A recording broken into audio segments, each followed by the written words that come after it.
जम्मू कश्मीर में राजनीतिक गलियारों में एक बार फिर गर्माहट होती नजर आ रही है और ये हम इसलिए कह रहे हैं क्योंकि कल इलेक्शन कमीशन ऑफ इंडिया की तरफ से राज्यसभा की चुनाव के लिए जो नोटिफिकेशन जारी की है उसको लेकर एक बार फिर जम्मू कश्मीर में राजनीतिक हलचल शुरू हो चुकी है। और ऐसे में नेशनल कॉन्फ्रेंस की अगर बात करें तो नेशनल कॉन्फ्रेंस क्लेम कर रही है कि इन 4 सीटों में से 3 सीटें नेशनल कॉन्फ्रेंस या फिर उसके जो घटक दल है वो आसानी से जीत जाएंगे। और आपको ये भी बताते चले कि जिन सदस्यों का कार्यकाल उनका टेन्योर समाप्त हो रहा है उनमें मीर मोहम्मद फयाज जिनका ताल्लुक पीडीपी से है, शमशेर सिंह जो भाजपा के दिवंगत एमपी हैं, गुलाम नबी आजाद और नजीर अहमद लारवे शामिल हैं। और जल्दी ही इस पर जो चुनाव की प्रक्रिया होगी और ऐसे में जो पॉलिटिकल पार्टीज हैं, पॉलिटिकल यहाँ पर सिनारियो है उसमें गर्माहट नजर आ रही है।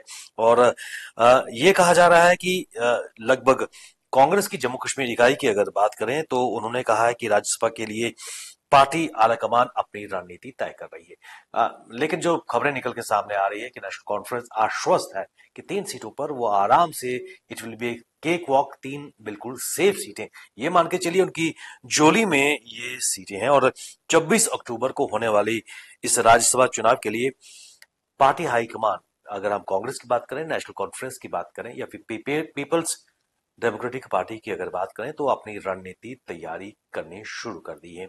ऐसे में जो ओवरऑल सिनारियो इस वक्त मौजूद है, नेशनल कॉन्फ्रेंस को के पास अक्सरियत है और कांग्रेस जो कहीं ना कहीं सिमटती हुई नजर आई है। लेकिन गठबंधन में इस वक्त कांग्रेस नेशनल कॉन्फ्रेंस के साथ है लेकिन सरकार का हिस्सा नहीं है।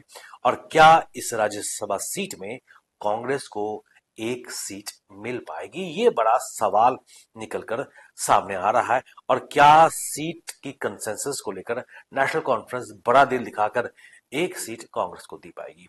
इस पूरे समीकरण में पीडीपी की अगर बात करें, जो 3 विधायक उनके हैं, तो वहां पर पीपल्स डेमोक्रेटिक पार्टी का क्या रोल रहेगा, क्या वो भारतीय जनता पार्टी को सपोर्ट कर पाएगी। और उसके साथ साथ जो निर्दलीय विधायक हैं, अवामी इत्तेहाद पार्टी की अगर बात करें, जो इंजीनियर रशीद के भाई वहां से जीत के आए हैं, और उसके साथ साथ सज्जाद लोन जिनका ताल्लुक पीपल्स कॉन्फ्रेंस से है वो भी जीत के आए हैं। और बाकी जो निर्दलीय हैं जिनकी अलाइनमेंट इस वक्त नेशनल कॉन्फ्रेंस के साथ है, उनका रद्द अमल, उनका साथ किसको मिल पाएगा, ये एक बड़ी चीज निकल के सामने आ रही है। लेकिन कांग्रेस की अगर बात करें तो पार्टी हाईकमान ने अपनी लगभग रणनीति तैयार कर ली है। और ये कहा जा रहा है कि इन इलेक्शंस में कांग्रेस की तरफ से जो चेहरा होगा गुलाम अहमद मीर होंगे। और उनके बीच उनको यहाँ पर प्रमोट करने की बात निकल के सामने आ रही है। और अंतिम फैसला लेकिन चीफ जो उनकी पार्टी है उस वहां पर लिया जाएगा। लेकिन ये कहा जा रहा है कि जो सुरक्षित सीट है वहां पर 3 सीटें गठबंधन को मिल सकती हैं। और गुलाम अहमद मीर की अगर बात करें, ऑलरेडी वो राष्ट्रीय स्तर पर अपनी भूमिका निभा रहे हैं और दिसंबर 2023 से झारखंड के प्रभारी महासचिव उनको नियुक्त किया गया था। और वर्तमान में एट प्रेजेंट पश्चिम बंगाल के महासचिव के रूप में वो कार्य कर रहे हैं। और उनके ही नेतृत्व में, गुलाम अहमद मीर के नेतृत्व में झारखंड में विधानसभा और लोकसभा दोनों चुनावों में कांग्रेस ने अच्छा प्रदर्शन किया था और पार्टी को 16 सीटें जबकि लोकसभा चुनाव में 2 सीटें मिली थी। तो ये माना जा रहा है कि कांग्रेस की तरफ से गुलाम अहमद मीर को राज्यसभा के एमपी के तौर पर नॉमिनेट किया जा सकता है और इलेक्शन में खड़ा किया जा सकता है। लेकिन यह भी कहा जा रहा है कि जम्मू संभाग में कांग्रेस को जो हार मिली है वहां पर वो अपना थोड़ा स्कोर ठीक करना चाहते हैं और कुछ नाम भी वहां पर सामने हैं ताकि कांग्रेस जम्मू संभाग में अपनी पैठ बना सके। और इसके लिए लगातार प्रयास भी किए जा रहे हैं। लेकिन कुल मिलाकर गुलाम अहमद मीर एक बड़ा चेहरा कांग्रेस में है, उसको लेकर कंसेंसस की जा रही है। लेकिन इन सबके बीच क्या नेशनल कॉन्फ्रेंस, क्योंकि सत्ता के समीकरण में नेशनल कॉन्फ्रेंस का ये कहना है कि 3 सीटें उनको और उनके गठबंधन पार्टीज को मिल पाएगी।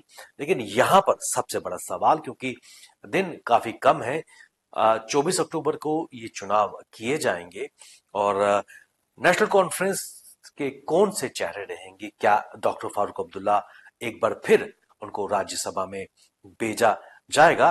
भारतीय जनता पार्टी की तरफ से कई नाम सामने आ रहे हैं जिनमें former president Jammu Kashmir UT Ravindra Raina का नाम भी है। पूर्व मंत्री भी रह चुके हैं, फॉर्मर डिप्टी सीएम भी रह चुके हैं, प्रोफेसर निर्मल सिंह का नाम भी आ रहा है। और उसके साथ साथ जो इस वक्त वर्तमान अध्यक्ष पद पर निर्वाचित है, सीए सत शर्मा का नाम भी सामने आ रहा है।